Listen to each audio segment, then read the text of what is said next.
Well, this is our first time being here, but we saw it advertised and we're excited to see some of the history of agriculture in Alberta, and it was really awesome to see the different thrashing machines, the different pieces of equipment, things like that. It's been a good time.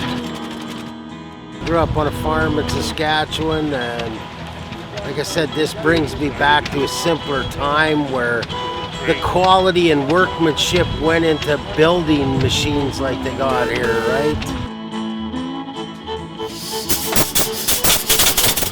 I'm interested in antique equipment and so forth, and enjoy the stuff they have here and the demonstrations and so forth. Yeah.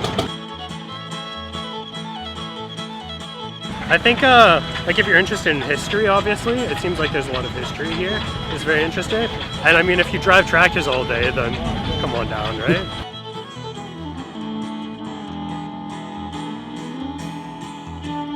This is how farming was done, and it's interesting. Oh, it's very precious. It's great for understanding. It's fun for learning, and the kids have so much fun, and us adults too. Live in Leduc, and we running into a lot of people we know, all the country folks, and we just love country. We're country cowboys ourselves. Well, obviously, anybody that's worked with this equipment, of course, would be very interested in it. But also younger people, to show them the history and so forth. What opened this land up here when the farming started in this area and so forth. Yeah.